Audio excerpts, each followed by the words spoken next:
ওকে, সবাই তোমাদের lecture copy করে বের করে ফেলো।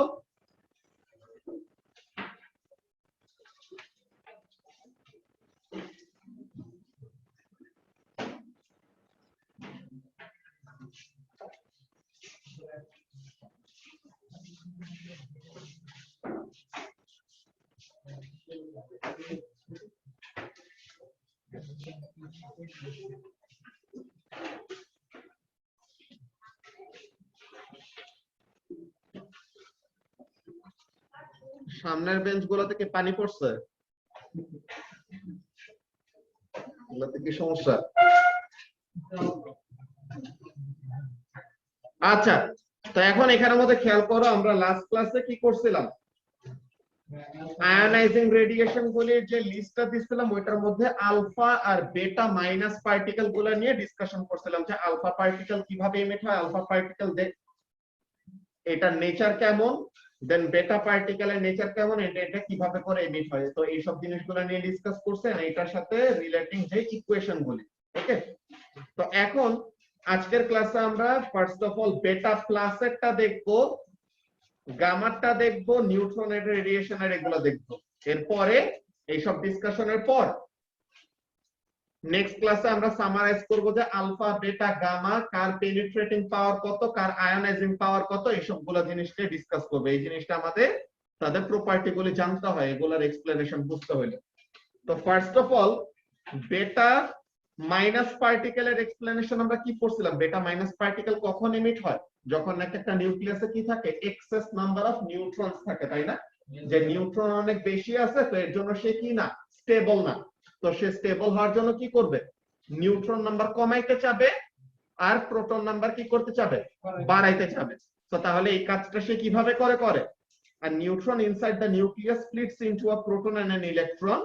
তো প্রোটনটা তো নিউক্লিয়াসে থাকার মানুষ, তো প্রোটনটা নিউক্লিয়াসে থেকে যায়, কিন্তু ইলেকট্রনটাকে কি করা হয়? অনেক হাই একটা ভেলোসিটিতে বের করে দেওয়া হয়। তো ওই ফাস্ট মুভিং ইলেকট্রন, এই ইলেকট্রনটা কোন জায়গা থেকে এমিট হইতেছে? This electron is being emitted from the nucleus. তো তাহলে this fast moving electron is known as the beta minus particle. ওকে, তো তাহলে বেটা মাইনাস পার্টিকেলের এই ব্যাপারটা দেখছিলাম। এখন বেটা প্লাসের এটা আগের থেকে বলে রাখতেছি, এটা তোমাদের সিলেবাসে নাই, যা স্টুডেন্ট বুকে লেখা আছে দেখে আমরা এটা পড়বো, কিন্তু এই রিলেটেড তোমাদের কোনো কোশ্চেন আসবে না, এটা নিয়ে ভয় পাওয়ার কিছু নাই। ওকে, সো এখানের মধ্যে ব্যাপারটা দেখো যে বেটা প্লাস পার্টিকেল কিভাবে করে এমিট হয়।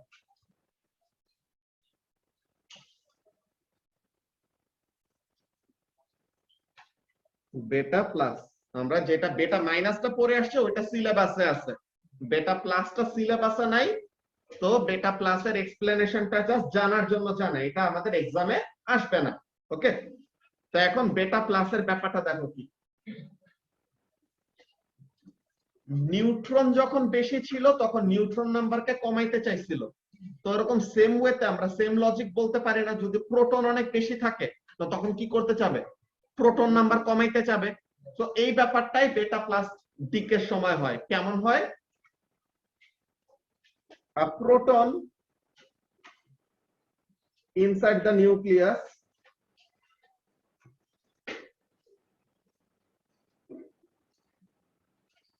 splits into a neutron and a positron. এখন এই পজিট্রন আবার কি জিনিস? What is this positron? Neutron তো আমরা চিনি, যে নিউট্রন, যে নিউক্লিয়াসে যে নিউট্রন থাকে ওইটাই, কিন্তু what is a positron? Positron হলো অ্যান্টি ইলেকট্রন, মানে ইলেকট্রনের অ্যান্টি পার্টিকেল। ওকে, প্রত্যেকটা পার্টিকেলেরই কি থাকে? প্রত্যেকটা পার্টিকেলেরই তাদের করেসপন্ডিং অ্যান্টি পার্টিকেল থাকে। ওকে, যেরকম ইলেকট্রন আছে, ইলেকট্রনের অ্যান্টি পার্টিকেলের নামটাই জাস্ট স্পেশাল, তাকে আলাদা একটা নামে রাখা হয় পজিট্রন। তো ইলেকট্রন, অ্যান্টি ইলেকট্রন। প্রোটন যেরকম আছে, প্রোটনেরও কিন্তু অ্যান্টি পার্টিকেল আছে, ওইটার নাম কি হবে? খুবই কঠিন নাম, অ্যান্টি প্রোটন। নিউট্রন, তার অ্যান্টি পার্টিকেল কি হবে? Anti neutron. ঠিক আছে, যে আমাদের ওরকম বাংলাতে বিপরীত শব্দ আসতো না, তো তখন ওখানের মধ্যে কি করতাম, যা আসছে ওইটার অপোজিট বানানোর জন্য অ বা সামথিং এমন ভাবে অ্যাড করা লাগতো। তো এখানের মধ্যে আমরা অ্যান্টি পার্টিকেল গুলা কিভাবে করে লিখবো? যে পার্টিকেল তার নামের আগে অ্যান্টি ওয়ার্ডটা অ্যাড করে দিব, তো তাহলে পরে কি হয়ে গেল? অ্যান্টি পার্টিকেলের নাম হয়ে গেল। বুঝা গেছে? তো এরকম প্রত্যেকটা জিনিসের, এরকম হাইড্রোজেন যেমন আছে, হাইড্রোজেনেরও অ্যান্টি পার্টিকেল আছে, কি? Anti hydrogen. ঠিক আছে, তো অ্যান্টি পার্টিকেল গুলো বলো।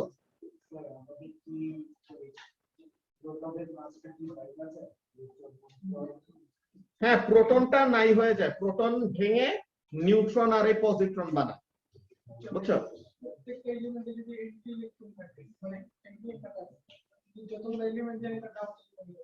হ্যাঁ, ওগুলা ছিল কিন্তু ওগুলা ডেস্ট্রয় হয়ে গেছে। ওগুলা ডেস্ট্রয় হওয়ার রিজন গুলা বলবো না পরে। হ্যাঁ ফারিসি বলো।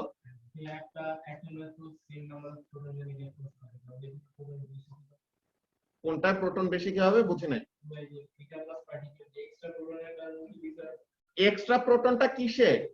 এক্সট্রা প্রোটন মানে প্রোটন গ্রেটার দেন নিউট্রন, ইলেকট্রনের থেকে বেশি বলে না। প্রোটন আর নিউট্রন সমান সমান, কি বলে, প্রোটন আর ইলেকট্রন সমান সমান, কিন্তু প্রোটন নাম্বারটা কি নিউট্রন নাম্বারের চেয়ে বেশি। যে মনে করে এরকম যে আমাদের এখানের মধ্যে মনে হয় সোডিয়াম রিলেটেড কোন একটা ইয়ে দিছিল স্টুডেন্ট বুকে, যদি আমরা যাই,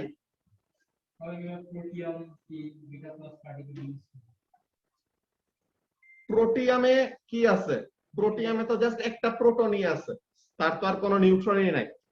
তো এখন এখানের মধ্যে দেখো যে আমাদের বেটা প্লাসের এক্সাম্পল কি দেখাইছে, এটা সোডিয়াম অ্যাটমটাই হওয়ার কথা, যতটুকু মাথায় আসতেছে। সোডিয়াম না হলে ক্যালসিয়াম কিছু একটা হবে। দেখে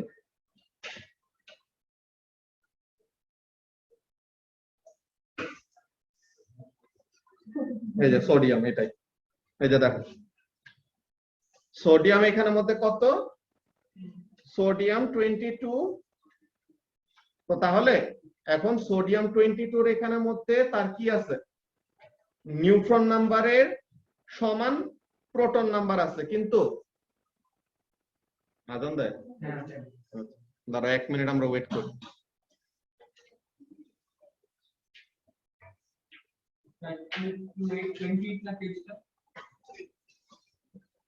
হ্যাঁ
ওকে, সো তাহলে এখানের মধ্যে দেখো কাজটা কি পারিছে, যে তোমার যখন নাকি প্রোটন নাম্বারটা কি হবে নিউট্রন নাম্বারের থেকে বড় হয়ে যাবে বা ওরকম সমানের দিকে যখন নাকি আছে, যে সোডিয়ামের এরকম এক্সাম্পলটা দেখাইছে কেন, বিকজ সোডিয়ামের তোমার 11টা যখন নাকি প্রোটন থাকে, তো প্রোটন নাম্বার বাড়লে পরে তার সাথে করেসপন্ডিং এরকম নিউট্রন নাম্বারটাকে একটা সার্টেন কনসিস্টেন্সি ওয়াইজ বাড়তে হয়। আমরা যে একটা এনজেড ডায়াগ্রাম দেখছিলাম মনে আছে, তো স্টেবিলিটি ব্যান্ডের এখানের মধ্যে কি দেখা গেছে যে সোডিয়াম 22 যেটা, বুঝছো, তো সোডিয়াম 22 এর মধ্যে কি আছে, আমাদের নরমালি সোডিয়ামের যেই পিরিয়ডিক টেবিলে যেটা দেখো, এটা কত দেখো, সোডিয়ামের ম্যাস নাম্বার কত 23 দেখো না, কিন্তু ওখানের মধ্যে ম্যাস নাম্বার কত দেওয়া, মাত্র যে এক্সাম্পলটা দেখলাম 22, তার মানে কি ওখানের মধ্যে নিউট্রন কি আছে একটা কম আছে, তো ওই যে নিউট্রনটা যে একটা কম আছে, তো ওইটার জন্য সে কি স্টেবল না, বুঝছো, তো ওরকম টাইপের ব্যাপার। তো স্টেবিলিটি ব্যান্ডের এইসব ব্যাপার নিয়ে আমাদের এখন মাথা কামানোর দরকার নেই, আমরা জাস্ট মেইনলি যে কাজটা শিখবো কি জিনিস, যে একটা প্রোটন কি করবে, একটা নিউট্রন আর একটা পজিট্রনে কনভার্ট হয়ে যাবে। পজিট্রন কি জিনিস, পজিট্রন হলো একটা ইলেকট্রনের অ্যান্টি পার্টিকেল। ওকে, এসি হইছে কি, হ্যাঁ বলো। পজিট্রন হলো তোমার একটা ইলেকট্রনই জাস্ট তার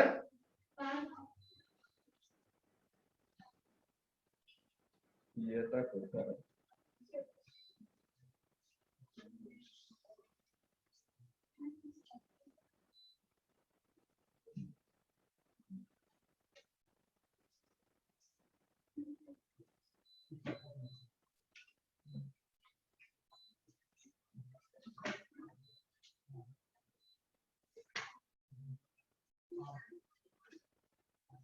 আচ্ছা, তো পজিট্রন হলো তোমার একদম পুরো ইলেকট্রনের মতো, জাস্ট কি হবে ম্যাসটা তাদের সেম, যে পজিট্রন আর ইলেকট্রনের কি শুধু ম্যাসটা সেম থাকবে, বাকি সবকিছু আলাদা। ইলেকট্রনের চার্জ কত, -1, পজিট্রনের চার্জ কত হবে +1। দেন আরো কতগুলি নাম্বার থাকে, যেসব নাম্বারগুলিকে কোয়ান্টাম নাম্বার বলা হয়, ঠিক আছে, এগুলাকে স্পিন নাম্বার, ম্যাগনেটিক স্পিন, দেন ওরকম তাদের যে ওরিয়েন্টেশন, যে কে কোন ডিরেকশনে স্পিন করবে, তো ওই ডিরেকশন গুলো কি থাকে, দুইটা পার্টিকেলের উল্টা থাকে। ওকে, সো নরমালি একটা জিনিস যেটা মাথায় রাখবা, for a particle and its corresponding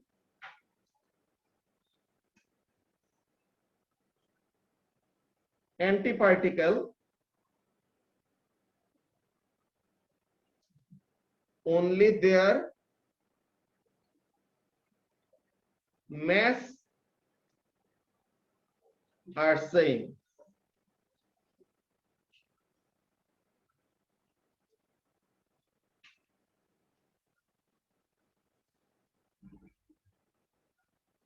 The other properties are all opposite. ঠিক আছে, তো ইলেকট্রনের মতো একদম সেম ম্যাস, জাস্ট তার কি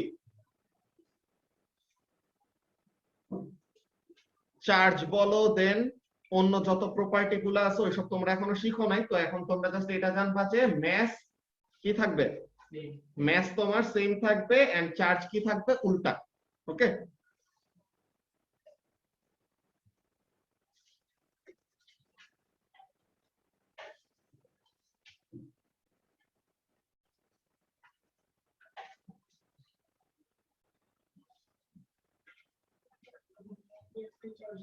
হ্যাঁ হ্যাঁ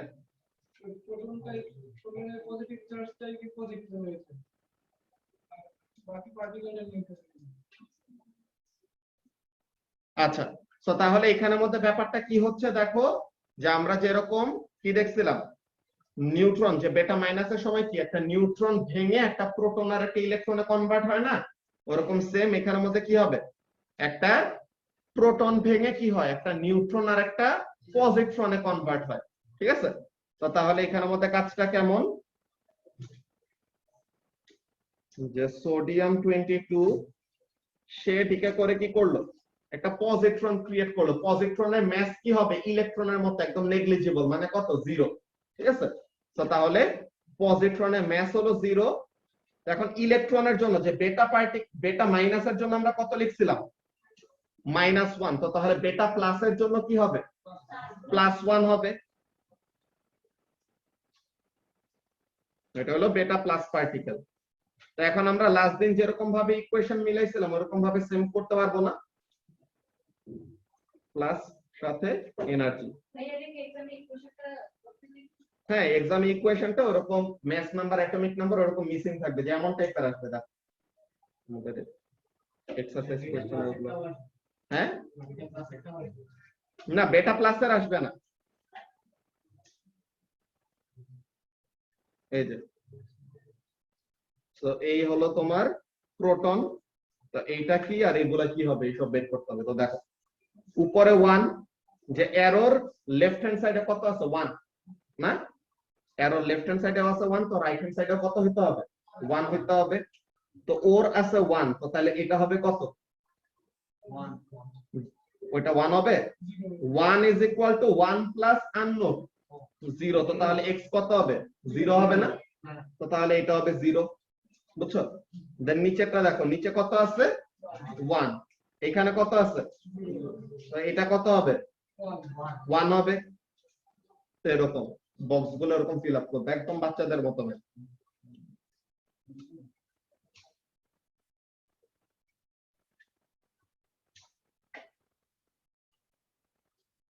এরপরে এই যে থোরিয়াম দেওয়া, তো উপরে কত, 234, তো এরো লেফট হ্যান্ড সাইডে হলো 234, রাইট হ্যান্ড সাইডে কত, এটা কত জানি না, তো এটা x আর এটা কত 0, তো x প্লাস 0, তো তাহলে x কত, 234। এখন নিচে কত আছে, 90, এখানে নিচে কত জানি না, তো এটা ধরলাম y, আর এটা কত, -1, তো তাহলে 90 is equal to y plus -1, তো তাহলে পরে y ইকুয়াল টু কত হবে, 91, তো তাহলে পরে y ইকুয়াল টু হবে কত, 91। বুঝতে পারছো কেমন আসবে। তো এরপরে যে এরকম পোলোনিয়াম এমন এমন যেটাই আসে বসাইতে পারবো।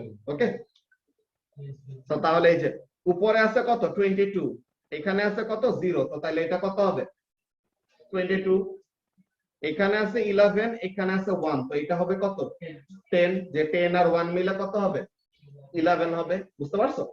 আচ্ছা, তো এখন ম্যাস নাম্বার কি বলে, অ্যাটমিক নাম্বার 10, এটা কোন এলিমেন্ট, নিয়ন নাকি, তো তাহলে পরে এটা নিয়নে কনভার্ট হয়ে যায় এমন টাইপের। তো এই বেটা প্লাসের এখানে যত কিছুই দেখলাম এই জিনিসটা জাস্ট আমাদের কি জানার জন্য, এটা আমাদের সিলেবাসে নাই। ওকে, সো এই জিনিসটা নিয়ে আমাদের এত বেশি চিন্তা করার দরকার নেই। বলো, নিউক্লিয়াস থেকে সে এনার্জিটা ইচ্ছা করে রিলিজ করতেছে, তাইলে জানি তার আনস্টেবিলিটিটা কমে যায়। সে আনস্টেবল দেখেই তো কি করে, এনার্জিটা ছেড়ে দিতে চায়। সে আনস্টেবল কেন, প্রথমে আমরা একটা নিউক্লিয়াস কেন আনস্টেবল হয় ওইটা নিয়ে আমরা ডিসকাস করছিলাম। কেন আনস্টেবল থাকে, বিকজ তার মধ্যে এক্সেস অ্যামাউন্ট অফ কি আছে, এনার্জি আছে। সে ওই এক্সেস এনার্জিটাই কি করে দিতে চায়, ছেড়ে দিতে চায়। তাহলে তারা অ্যানাইহিলেট করবে, তখন তারা আবার এনার্জি প্রডিউস করবে। মানে এটা বিটা প্লাস আর বিটা মাইনাসের ইনফ্লো প্রাইসিং এটা তাহলে নাই, মানে কোশ্চেন কেন আসছে না, এটা তোমার পড়া আর একটু হায়ার লেভেলে, এখানে সাথে আরো একটা পার্টিকেল ক্রিয়েট করে, যে পার্টিকেলটা নিয়ে আমাদের এখনো পড়া হয় নাই। এখানের সাথে আরেকটা নিউট্রিনো নামের একটা পার্টিকেল ক্রিয়েট হয়, ওসব আমরা এই লেভেলসে উঠে পড়বো, তখন আমাদের বেটা প্লাস আসবে। এই কারণে কি এখন ডিরেক্ট আপ করে না না পার্টিকেলের সাথে তো রেডিয়েশনটা হ্যাঁ রেডিয়েশনটাও রিলিজ হচ্ছে, এই যে এই বেটা পার্টিকেলটাই রেডিয়েশন, বুঝছো? সেই হলো পজিটিভলি চার্জড পার্টিকেলটা। সাথে প্লাস এনার্জি, বিকজ এক্সট্রা আমাদের এনার্জিটা ছাড়ে।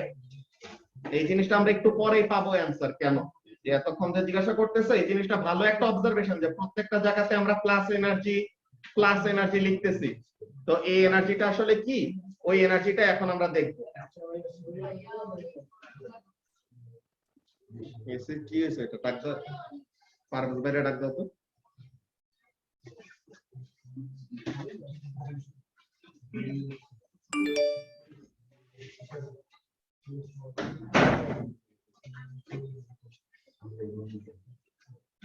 चलो ऐसे तो यही पाना होता तो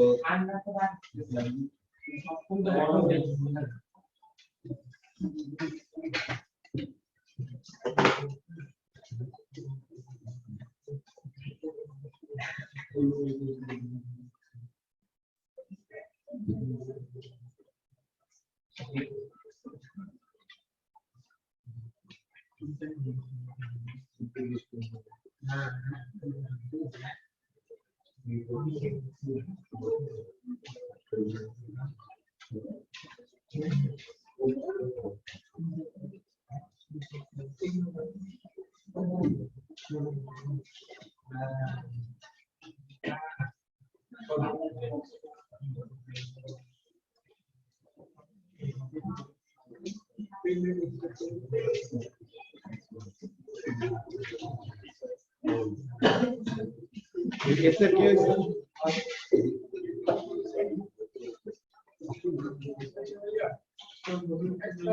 সোডিয়াম নিয়ন হয়ে যাবে, হ্যাঁ চেঞ্জ হয়ে যাবে পার্টিকেল, হ্যাঁ চেঞ্জ হয়ে যাবে। এই যে এখানের মধ্যে কার্বন থেকে নাইট্রোজেন হয়ে যায়, দেন ইউরেনিয়াম থেকে থোরিয়াম হয়ে যায়, তো এরকম রেডিয়েশন সব রিলিজ করলে পরে এমন টাইপের চেঞ্জ আসে।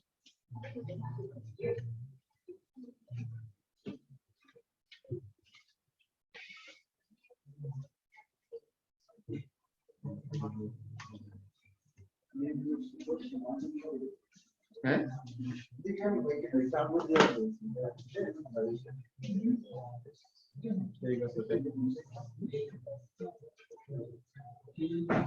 ওকে। তো এরপর এখানের মধ্যে খেয়াল করে যে তোমাদের যে কোয়েশ্চেন গুলি, এই কোয়েশ্চেনের অ্যানসারটা এখনই আমি দিতাম, আর এখনই তোমাদেরকে কোয়েশ্চেন করতাম যে সাথের এনার্জি গুলি কি ছিল। তো তোমরা যেহেতু কোয়েশ্চেন করে ফেলছো আর ব্যাপারটা অবজার্ভ করছো, তো এই ব্যাপারটা খুবই ভালো। এখানের মধ্যে দেখো আলফা হলো কি, দুইটা প্রোটন দুইটা নিউট্রন দিয়ে বানানো একটা পার্টিকেল, যে হিলিয়ামের নিউক্লিয়াসটা। বেটা পার্টিকেলটা কি, বেটা মাইনাসটা হলো একটা ইলেকট্রন, বেটা প্লাসটা হলো একটা কি ইলেকট্রনের অ্যান্টি পার্টিকেল, মানে একটা কি পজিট্রন। এখন গামা, এই জিনিসটা তো আমরা আগেও পড়ে আসছি না ইলেকট্রোম্যাগনেটিক স্পেকট্রামের মধ্যে, যে ইলেকট্রোম্যাগনেটিক স্পেকট্রামের সবচেয়ে হাইয়েস্ট ফ্রিকোয়েন্সি ওয়ালা ওয়েভটার নামে কি ছিল, গামা। এই গামা আর ওই গামা একই, তো তাহলে কি গামা রেডিয়েশন যেটা, সে তো একটা ওয়েভ, একটা ওয়েভের কি কোনো ম্যাস আছে, একটা ওয়েভের কি কোনো চার্জ আছে, তো তাহলে তার ম্যাসও নাই চার্জও নাই, ঠিক আছে, তার কি নাই, কোনো ম্যাসও নাই চার্জও নাই, এটা কি, এটা জাস্ট পিওর এনার্জি। তো এই যে আমাদের ইকুয়েশন গুলিতে আলফা ডি কে বলো, বেটা মাইনাস ডি কে বলো, বেটা প্লাস ডি কে বলো, in all the cases what happens, some energy is released, তাই না? তো এই যে কিছু এনার্জিটা রিলিজ করে, এই এনার্জিটা আসলে কি ফর্মে ছাড়ে, this energy is released in the form of gamma radiation. বুঝতে পারছো এখন যে সাথে এনার্জি গুলা কি, এই এনার্জি গুলো আসলে কি করে, গামা হিসেবে ছাড়ে। যে আমাদের এই যে তোমাদের এই জিনিসটার কোয়েশ্চেন আমি আসলে এখানে এক্সপেক্ট করছিলাম, যে তোমাদেরকে যখন নাকি এনসার ডায়াগ্রামটা দেখানো হয়েছে, কি বলছিলাম, এনসার ডায়াগ্রামের উপরের দিকে থাকলে পরে কি করে, সে বেটা মাইনাস দিকে করে, নিচের দিকে থাকলে পরে বেটা প্লাস দিকে করে, আর এই স্টেবিলিটি ব্যান্ডের বাইরে কি করে, আলফা ডিকে করে। তো গামার জায়গাটা কোথায়, গামা কি কোন জায়গায় লেখা আছে যে কোন সময় এক্স্যাক্টলি গামা রেডিয়েশন রিলিজ করবে?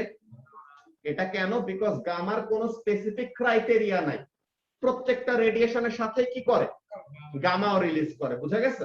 তো এই যে প্রত্যেকটা রেডিয়েশনের সাথে যে আমরা প্লাস এনার্জি এরকম লিখতাম, তো এগুলো আসলে কি ফর্মে ছাড়তেছে এনার্জিটা? In the form of gamma radiation. বুঝা গেছে এখন? কথা বুঝছো? বলো। এইটা তোমার এনার্জি ছাড়ে, এটা ইলেকট্রোম্যাগনেটিক ওয়েভের ফর্মে।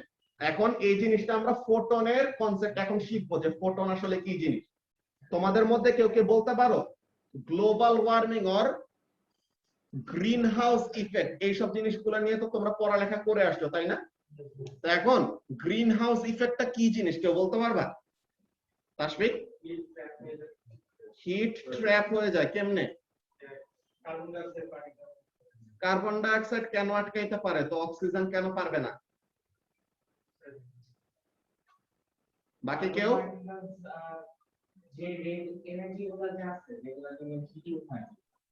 কার্বন ডাই অক্সাইড ট্র্যাপ হয়ে যায় ওজোনের জন্য। ঠিক, কার্বন ডাই অক্সাইড কি ইফতি? ওজোন লেয়ারের জন্য ট্র্যাপ হয়ে যায়, বাট অক্সিজেন এটা জানি না।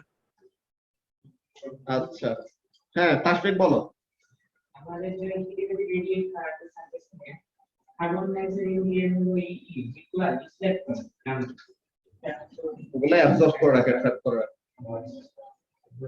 আর কেউ বলতে পারবা?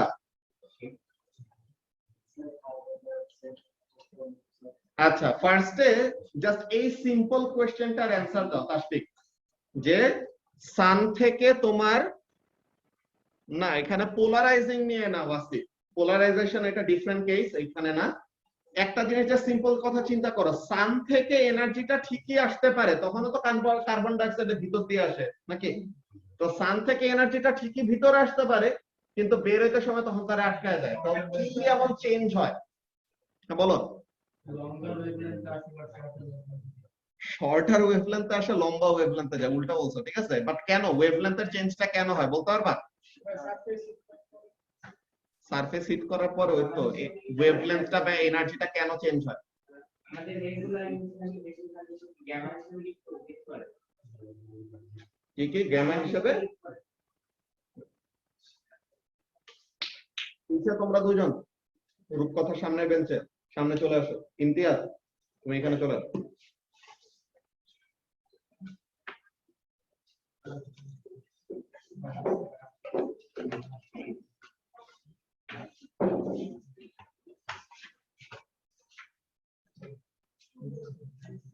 আচ্ছা, তো এখন অন্য কেউ ট্রাই করতে চাও যে গ্লোবাল ওয়ার্মিং বা আমাদের গ্রিন হাউস ইফেক্টের ব্যাপারটার এক্সপ্লেনেশন কেমন? আচ্ছা, তো এখন এখানের মধ্যে শুনো আসলে ব্যাপারটা কি হয়। সান থেকে আমাদের কাছে যে এনার্জিটা পাই, বুঝছো, সান থেকে আমাদের কাছে যে এনার্জিটা আসে, এই এনার্জিটা কোন ফর্মে? ইলেকট্রোম্যাগনেটিক ওয়েভের ফর্মে আসে, তাই না? যে আমরা সানের সাথে কি আর্থের ডিরেক্ট কোনো কানেকশন আছে? সানকে আর্থের সারফেসের সাথে লেগে আছে, তাহলে পরে তো পুরো আর্থই গলে যেত, তাই না? তো তাহলে কি সান আর্থের থেকে এত দূরে, মাঝে দিয়ে কি কোনো পার্টিকেলই না, ভ্যাকিউম। তো ভ্যাকিউম দিয়ে পাস করতে পারে এরকম ওয়েভ আছেই কয়টা? 7টা। কোন 7টা? এই ইলেকট্রোম্যাগনেটিক স্পেকট্রামের যে 7টা, radio wave, microwave, infrared, visible light, ultraviolet, X ray, gamma ray. তো এই সবগুলা ওয়েভই কিন্তু কি করে? সান রিলিজ করে।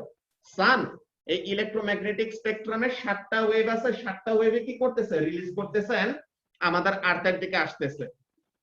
ওজোন লেয়ারটা কি করে? ইউভি লাইট গুলাকে রিফ্লেক্ট করে ফেরত পাঠায় দেয় বা অ্যাবজর্ব করে আটকায় দেয়। কেন? যে ওখানের মধ্যে যে আমাদের যে ওজোন লেয়ারটা আছে, যে অক্সিজেন 3 O3, তো O3 এর সাথে ইউভি লাইটের রিলেশনশিপ এরকম। এখন এখানের মধ্যে কয়েকটা ব্যাপার আছে, কয়েকটা ব্যাপার কেমন দেখো। আমরা আজকে যে কনসেপ্টটা শিখবো এটার নাম হলো, ফার্স্ট অফ অল ফোটন কি জিনিস এটা জানতে হবে। ফোটন জিনিসটা কি? ফোটন হলো ইলেকট্রোম্যাগনেটিক ওয়েভের এনার্জি ক্যারিয়ার। যে ইলেকট্রোম্যাগনেটিক ওয়েভ কি করে? এনার্জি ট্রান্সফার করে। যে মনে করো আমার হাতে একটা ইনফ্রারেড গান আছে, হ্যাঁ, আমার হাতে কি আছে? একটা ইনফ্রারেডের গান। তো ইনফ্রারেডটা যদি আমি এখন ইশতিয়াকের দিকে ফায়ার করি, তো এখন কি হবে? এখান থেকে কোনো গুলি বের হচ্ছে না, এখান থেকে কি হইতেছে? একটা হিট ওয়েভ বের হইতেছে। ইনফ্রারেড কি করে? হিট এনার্জি ক্যারি করে। তো ইশতিয়াকের দিকে কি করবে? হিট এনার্জিটা যে পড়বেন, যেখানে যে পড়বো ওই জায়গায় কি লাগবে, তার গরম লাগবে। তো তার মানে আমার হাতে রাখো ওই গান থেকে ইশতিয়াক পর্যন্ত যে এনার্জিটা ট্রান্সফার হচ্ছে, তো এই এনার্জিটা কোন ফর্মে ট্রান্সফার হবে?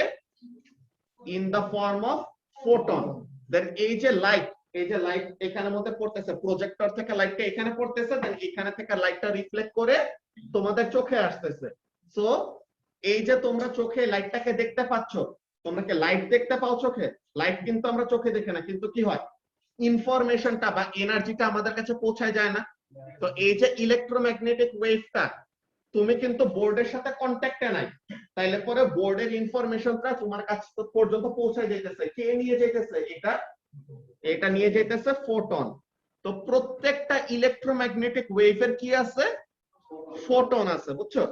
তো এই এক্সপ্লেনেশনটা তোমাদের আসলে পিচ্চিকালে যখন সায়েন্স পড়ছো, ওয়েভলেন্থের ব্যাপারে যেটা ফারিসে বলছো, এটা খুবই ভালো এক্সপ্লেনেশন, বাট কেন ওয়েভলেন্থের চেঞ্জটা হয় এটা তোমাদের টিচারকে জিজ্ঞাসা করা উচিত ছিল। যে টিচার বলছে ওয়েভলেন্থ বাড়ে কমে, তো তুমি পরে জিজ্ঞাসা করবে যে কেন বাড়ে কমে, তো ওইটার জন্য কি আসবে? এক্সপ্লেনেশন আসতে হবে। সো ফোটনটা কি, সরি,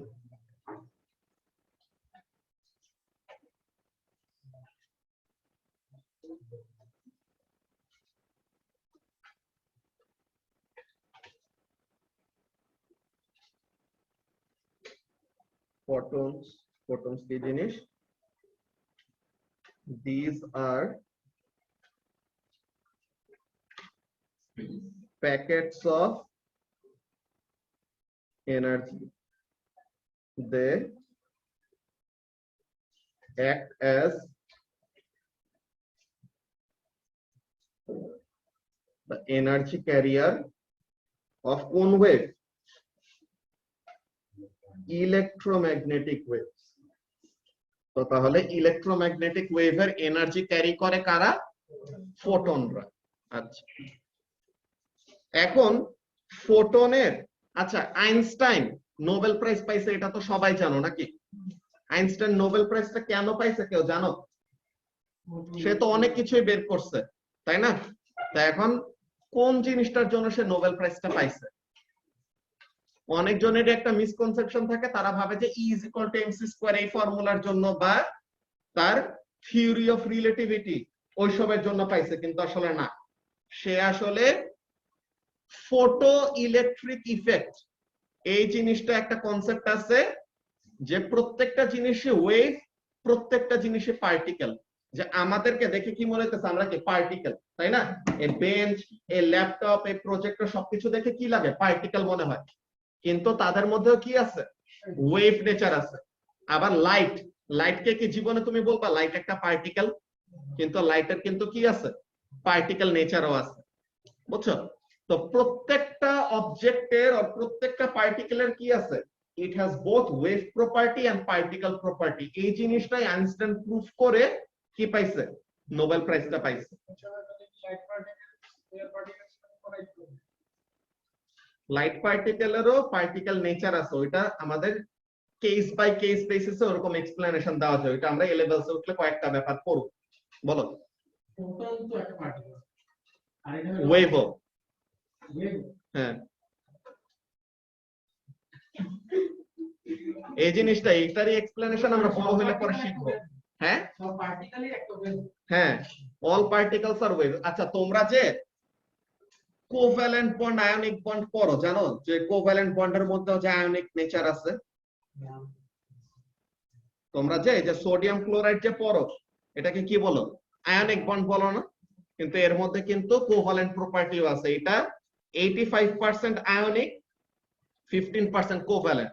তো মোর দেন 50% যেটা হয় ওইটাকে ওই টাইপের বন্ডিং বলি। তো এটা কি আয়নিক প্রপার্টি কত পার্সেন্ট? মোর দেন 50%। তো তাহলে এটাকে এর জন্য কি বলি?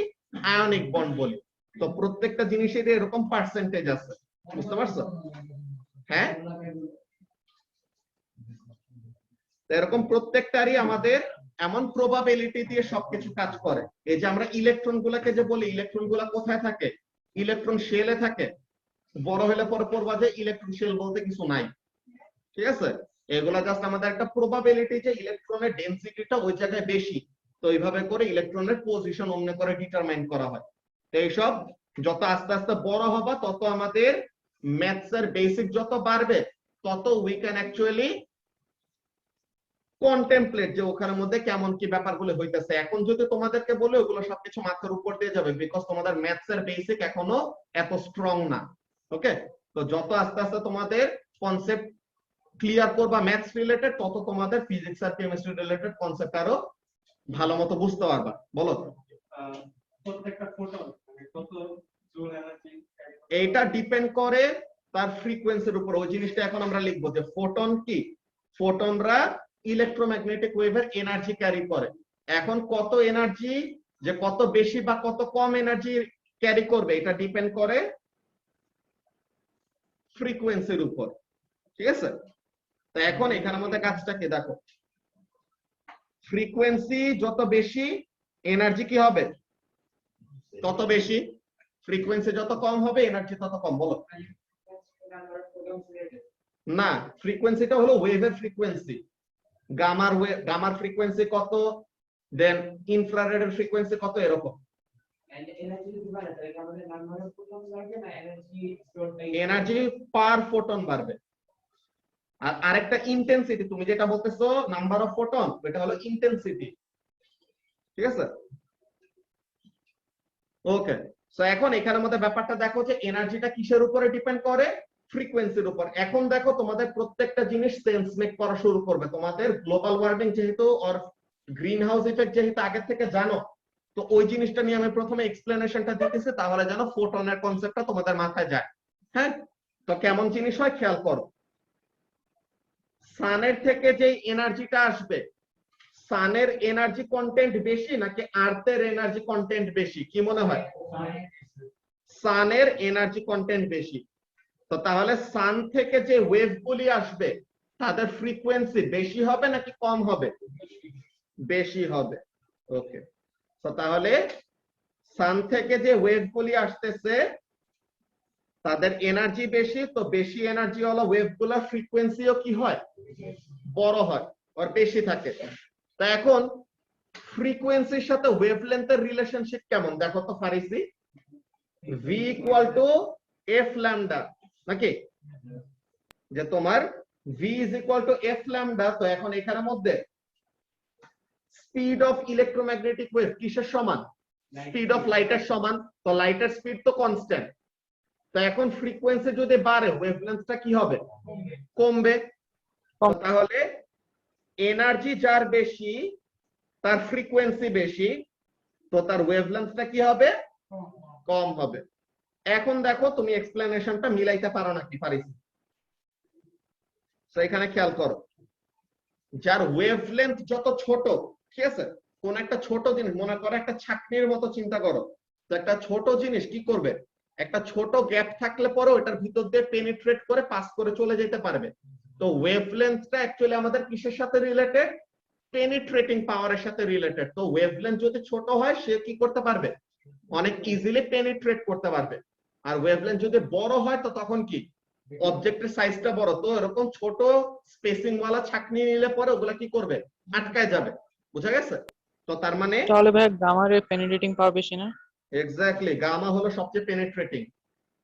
ওই জিনিসটা আমরা আসবো প্রত্যেকটা ব্যাপারই, এই লজিক গুলো দিয়ে আমরা এক্সপ্লেনেশন দিব, সমস্যা নেই। তো এখন এখানের মধ্যে কি বলতেছিলাম, the smaller the wavelength,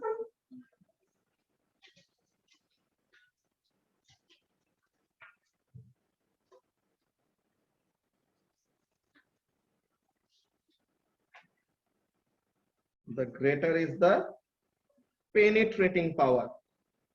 ওকে, তো এখন এখানের মধ্যে দেখো সান থেকে যে এনার্জিটা আসবে ওই এনার্জিটা থাকবে বেশি। তো এনার্জি যদি বেশি হয় ওই ওয়েভগুলোর ফ্রিকোয়েন্সি হবে বেশি। আর ফ্রিকোয়েন্সি বেশি মানে তাদের ওয়েভলেন্থ কি ছোট। আর ওয়েভলেন্থ যদি ছোট হয় তারা কি করতে পারে? আর্থের অ্যাটমসফিয়ারটাকে পেনিট্রেট করে ভিতরে চলে আসতে পারে। বুঝা গেছে তাসফিক? আচ্ছা, তো এখন আর্থের সারফেসে আসলো। এখন আর্থের সারফেসের এখানে কি, আর্থ এটাকে অ্যাবজর্ব করে দেন আবার কি করবে? রি-রেডিয়েট করবে না? আর্থ এটাকে অ্যাবজর্ব করে দেন আবার কি করবে? রি-রেডিয়েট করবে। এখন ফারিসি বলো, আর্থের এনার্জি কন্টেন্ট বেশি নাকি সানের? তো তার মানে আর্থের এনার্জি কন্টেন্ট কম। তো আর্থের এনার্জি যদি কম হয়, কথা এনার্জির সাথে ফ্রিকোয়েন্সি কিভাবে রিলেটেড? Directly proportional. তো এনার্জি যদি কম থাকে তো তার মানে ফ্রিকোয়েন্সি কি হয়ে যাবে? কমে যাবে। তো তার মানে আর্থের থেকে যেই এনার্জিটা ছেড়ে দিচ্ছে, সানের থেকে ইনফ্রারেড আসলো, সানের থেকে কোন ইনফ্রারেড আসছে? স্মল ওয়েভলেন্থের ইনফ্রারেড আসছে। তো স্মল ওয়েভলেন্থ দেখে কি করতে পারছে? পেনিট্রেট করে চলে আসতে পারছে, আর্থের সারফেসে আসলো, আর্থ এটাকে অ্যাবজর্ব করলো, দেন এটাকে আবার কি করবে? রিরেডিয়েট করবে। তো সানের এনার্জি বেশি ছিল, তাই ওয়েভলেন্থ ছিল কম, তো সে পেনিট্রেট করে আসতে পারছে। কিন্তু এইখানে হলো আমাদের মেইন চেঞ্জটা, কোন জায়গায়? আর্থের সারফেসে। বুঝছো পারিছি? তোমাকে যে কোশ্চেনটা করছে এই কোশ্চেনের অ্যান্সারটা হলো এখানে। কি জিনিস? যে আর্থ এখন বলো